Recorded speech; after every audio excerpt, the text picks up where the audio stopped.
Welcome, LifeBlood. This is George G, and the time is right. Welcome to today's guest, strong and powerful Alden Mills. Alden, are you ready to do this? Oh, I am fired up, George. It's an honor to be here and Happy New Year. Happy New Year. Let's go. Alden is an Olympic festival rower. He became a Navy SEAL commander, went on to become an Inc. 500 CEO, an award-winning author, speaker, coach, and consultant. And I bet you're a great dad and husband too, Alden. Tell us a little bit about your personal life, some more about your work, why you do what you do. Well, let me tell you right there, the dad is by far the biggest challenging leadership opportunity there is. And I'd like to think I'm a great dad, but I'm reminded all the time I've got lots of areas of improvement. But when you ask about like why I do what I do, it really does kind of come back to being a dad. When I thought about writing my first book, which my old English professors would have thought I was crazy because I don't think I ever got an A in English. Uh, it really became focused on my boys. And when you become a parent, you really, your lens of life changes.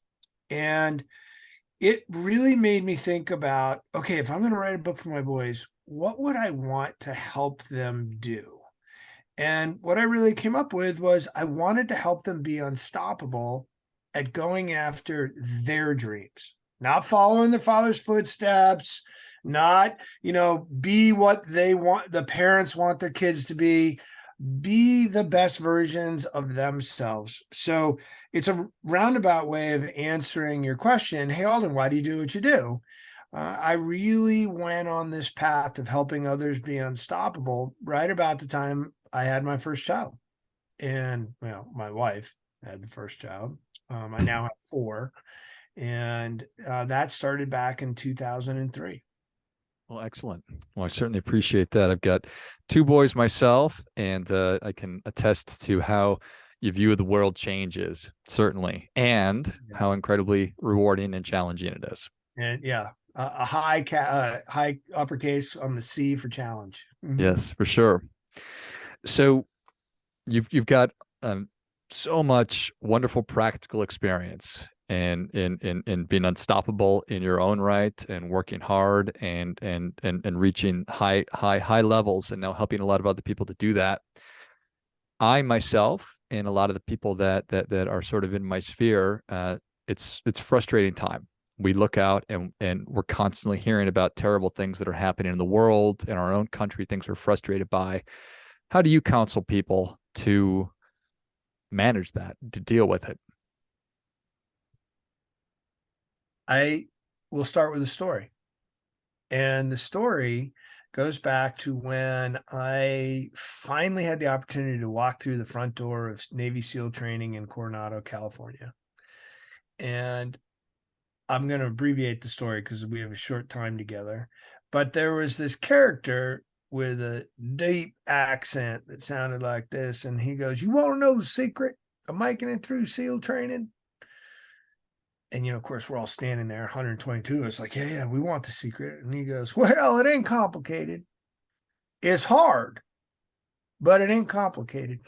You see, you just have to decide," and he point to his temple, "what you're going to focus on. Are you going to focus on the pain of training, or are you going to focus on the pleasure that training will provide you?" Now, he goes on for a little while, but at the end of it, he says, "You know what my job is? It's to create a conversation in here, a conversation that's going to drive you to make a decision." And I use that as a reference point for our leadership abilities. We all have that conversation. You don't have to go through Navy SEAL training, right? We have the conversation every single day, the moment we get up to the moment we go to bed, and we probably have it while we're asleep. And that conversation is what I call the first level of leadership. And the first level of leadership is how you lead yourself. The second level is leading others, which would be a team. And the third level is then leading culture. And I think of those in concentric circles, like dropping a pebble into a calm, still pond. And that pebble is our action. And the first level of influence, or the sphere of the ring, is our leadership of ourselves. And then that ripples out to how we lead teams. And then the team's actions ripple out to the culture of the organization the team is associated with. So when we come back to dealing with catastrophic events or the negativity bias of news and all these things that are so easy to get and absorb our attention away from what we can really control, I bring it back to, it really comes down to what you decide you want to focus on. And are you going to focus on the misery of it? Or are you going to focus on, hey, what can I learn from this? And if you really peel it back, the difference between those that succeed and those that don't, the very first thing is where they put their focus on what they can control. And ask yourself, hey, is it helpful or is this hurtful to me? Is it helpful to every time I watch the news, I come away feeling like crap? And oh my gosh, there's nothing I can do about Ukraine. Okay, maybe you could donate or something like that. But for the most part, are you going to be able to impact Putin's decision? Most likely not. Are you going to be able to impact some political party? Maybe on a fringe, but no, for the most part, what you can impact is the next action you decide to take right now. The next focus on, well, for every negative, there is a positive. Which one do you want to focus on? And oh, by the way, the positive wrapper, it comes in a different wrapper than the negative. So, warning, George, I could go without you even asking me a question for a couple of hours on this topic. And I really enjoy the conversation. So that's in the shortest nutshell I can give you. That's what this is about. It's about focusing on what we can control. Our thoughts, our focus, and our beliefs. And I think of them in a loop. I love it. It's a great story. And of those 120 so men, I'm assuming, perhaps women, how many have made it through? How many internalized that advice from that wise person? Oh, that wise person, by the way, he's in my he's getting a front row seat in my next book called Unstoppable Mindset, and he's instructor Half-Butt. And the character and the reason he was instructor Half-Butt is his left butt cheek had been blown off by a rocket-propelled grenade in Vietnam. And he loved to tell us that he could do more with his half butt than we could with our full butts, right? And the reason he was giving us that conversation is it was at the end of 7 weeks of pre-training where we were going to now take exactly the same physical fitness test that we had already taken 3 times just to get into the front door of SEAL training. And then when we got in the front door of SEAL training, we had to take it a 4th time the first day we were there. And now, after 7 weeks of more training by now SEALs to class up for the rest of training, they make you take it a 5th time. And so the real question to ask is, well, how many people passed that test?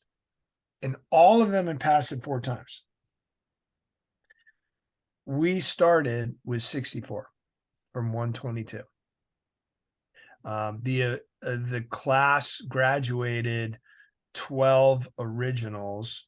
I was not an original. I got rolled back and got moved into the next class. And so I think out of all of our class of 181, I think we had about 15 total that graduated when we had 122 start. Got it. Speaks to the challenge. Yeah, obviously. But I really like that story because here's somebody that is giving you, there's lots of layers to that story. There's the anticipation of pain. The anticipation of pain can be worse than pain itself, which then creates a negative hypothetical in your mind. Like, oh my gosh, he's talking to me like this. And if it's going to be this hard already, and I don't even know if I can do that. I don't even know if I should be here in the first place. Oh, maybe I shouldn't even pass this test. And so I will be up on stage and I'll tell people, like, look, we had half the class decide not to pass a test. that they had already passed 4 times before. And people, there's this wonderful mystique about SEAL training, and some of it is rightfully so, that, there's a physical challenge to it and all. But the greatest challenge is between our ears. And by the way, that's the greatest challenge for all of us. Like, you don't have to go be a Navy SEAL to learn these things, but you do have to put yourself in uncomfortable positions to test those limiting beliefs that we all have. And that's the hard part, right? The internal challenge that goes on between our ears, and the internal leadership of that conversation that we have with ourselves, because how we lead that conversation becomes how we lead others, because everyone else is having a conversation too. So failure to address those internal beliefs, those limiting beliefs that I think everybody has, at least one or two, on to whoever knows how many. Sure. If we don't do that, we're probably going to keep making the same mistakes. We're probably going to keep struggling. Any gains that we make, we'll probably get back. There's that level. Absolutely. And by the way, play that out one more step. We're going to keep struggling. We're going to keep making the same mistake. Eventually, what's going to happen is we're going to tell ourselves, well, I can't do this. And the real struggle, or the real negativity of a limiting belief, that we get ourselves stuck in that loop. People would define that loop as insanity, right? Doing the same thing, expecting a different result, is that limiting belief sets a new limit for us and says, well, you know what? I've now decided I can't write a book because every time I sit down to write, I tell myself I suck because an old English professor told me I sucked all the time and I never got higher than a B, and I can't write complete sentences. Therefore, I can't write a book. And now all of a sudden, the limiting belief becomes our ceiling. It becomes like an anchor. It tells us, no, we can't do that. No one else told you that, but you decided that. And that is where a coach is helpful, where books can be helpful to help you come up with tools to override and reprogram the limiting belief into an empowering belief. That makes a lot of sense. If I don't, going to keep hitting that ceiling over and over and over again. Eventually, I'm probably going to give up because, at some point it's like, forget it. I'm exhausted by this. And working with somebody else, a coach, or being mentored through a great book or something like that will help me to like realize, oh wow, I've probably got some kind of belief going on that I need to examine and rewire and change. Well, to be honest with you, George, that's why I'm here with you. Your podcast to me represents a place where people could be listening right now and saying, you know what, I'm feeling stuck, but what George and Alden are talking about, yeah, that helps me. I get that. I see it. And that's why I'd spend time to talk with folks like you that I think are really in the same path of helping people unlock and activate their potential, because so much of that is being hindered. I do lots of Navy metaphors, and I think of ourselves as our own ship's captains, and we have our own little boat. And you can call your own little boat your body, you can call it your skills, your capabilities, and we are designed to be at sea. At sea would be being in motion, and if we're not careful, we'll stay at rest in the safety of familiarity of a harbor we know. But what you really want to do is push that boat across the horizon. And when you push across a horizon, metaphorically or literally speaking, it gets scary because you lose landmarks, right? You lose sight of land. And when you start to lose sight of land, that's when those demons of doubt really come knocking. And I think of them in our metaphorical ship's expedition is they come in 3 different areas. One, the actual idea that, gee, I think I'm going to leave this harbor and try and write a book. I was about to sneeze there. Number two, I've just lost sight of land. I've decided I'm into my book and it's terrible and it's not going well. And now I'm halfway across this new ocean to my new island, but I can't see it yet. I mean, let's call that island a published book island, right? But I've never been there before. And now I've tried and I've had multiple false starts, and I'm starting to convince myself I'm a failure. I can't write a book, right? That's the next round where the demons of doubt, fear, which is what we're battling, is trying to convince us, stop doing this, stop putting yourself out there. There's too many risks to run. And then eventually you get this one more dawn, but you don't see it. And it's the darkest before dawn when you're thinking, I just can't go on. I'm gonna give up. And in SEAL team, they call that it's darkest and coldest before dawn. And that's the place where you have to dig your deepest.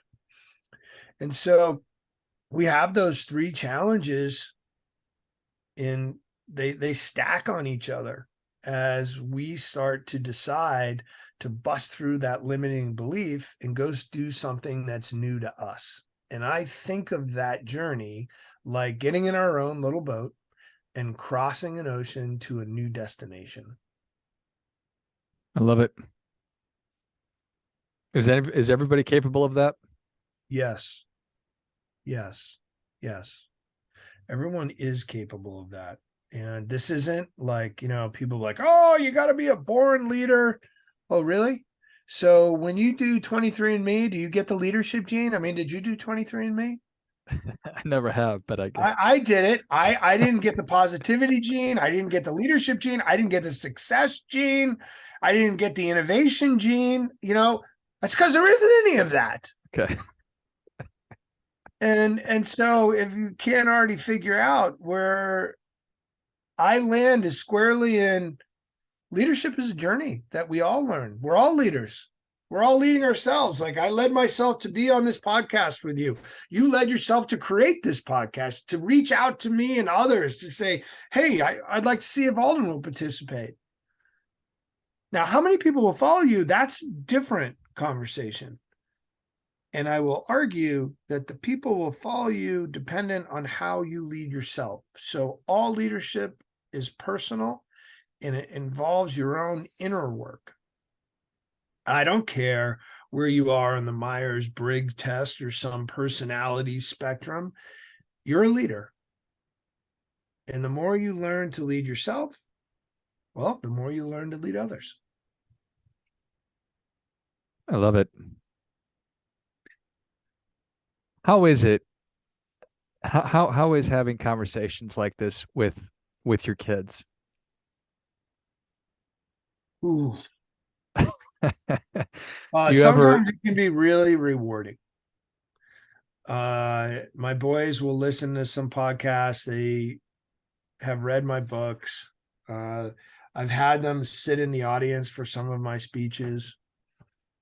And sometimes they're like, hey, Dad, will you speak to my team? And I'm like, yeah, I'd be honored to speak to your team. And they love it when I speak to their team, but they don't always love it when I just speak to them. Mm. And when I'm speaking to them, I really have to pay attention to trying to teach through story versus telling what to do. Mm. And making that transition to, hey, you guys want to hear a stupid story about when I was your age and something I did? Yeah, you did a stupid story? And we call them stupid stories. And I'll sit down and tell them a stupid story of, something I did, because we're all imperfect and we all do stupid stuff. And the more we can kind of remember that we too were stupid and did stupid things. And by the way, we still do stupid things. And we learn from them. Sometimes we don't, and we do it again. That becomes part of the stupid story. I find that is my best way to make the connection. Well, I appreciate that. That makes a ton of sense. Sometimes, well, and how about you personally? Taking your own advice. How's that? Um, yeah, I have, I struggle like everyone else. I have gotten situations where I'm exhausted, depleted, depressed, and because I'm still on the journey. I keep pushing. I keep wanting to have new experiences. I recently climbed the tallest peak in South America called Aconcagua, and I came off that peak and I was like, God, I feel really exhausted, and I felt like my heart hurt. In full disclosure, I'm 54, and it was a long expedition, and it's almost 23,000 feet. And then over the summer, I collapsed while I was working out, and turned out I had a heart infection and had heart failure. And, that's been a whole new obstacle to deal with. And a doctor who read my book looked at me and he goes, "Well, you're going to need you right now." Hmm. And, he was right. So the leadership journey doesn't end. I don't think of it like, oh, once I'm a Navy SEAL, that's all I need to do. Or once I was CEO of this or invented that. It's no, this is a journey that has no destination. And we keep learning along the way. And I hope for everybody that's listening out there that they don't look at life like, gee, I can't wait to retire. I think you look at it like, gee, what's my next challenge? What's my next chapter of my book that I get to write? And, when you come up with something like dealing with heart failure, you start thinking like, the object is not to arrive at your gravesite in a well preserved body. I want to wring every last cent out of this body. I would like to make it last a long time and not have to have a heart transplant. But those are that is the struggle I deal with. Absolutely. Well, I appreciate you sharing all that. I appreciate all of your work and wisdom. And thank you so much for coming on. Where can people learn more about you? How can they engage? Where can they get your books? All of it. They can come to beunstoppable.com. And if they come to beunstoppable.com, I've got an unstoppable mindset course that I've just finished. It's going live, and our books are there. And we got some, I publish some Be Unstoppable. You can sign up for the newsletter, it's free. And I do a lot of discussion on how to be unstoppable every couple of weeks. Love it. Well, if you enjoyed this as much as I did, show Alden your appreciation and share today's show with a friend who also appreciates good ideas. Go to beunstoppable.com. Check out the Unstoppable Mindset course. Check out the books. Check out all the blogs that Alden has been working on, and get signed up on the newsletter and follow all things Alden Mills and become unstoppable yourself. Thank you again, Alden. Hey, thank you, George. Here's to making this our best year yet. Amen. Until next time, remember, do your part by doing your best.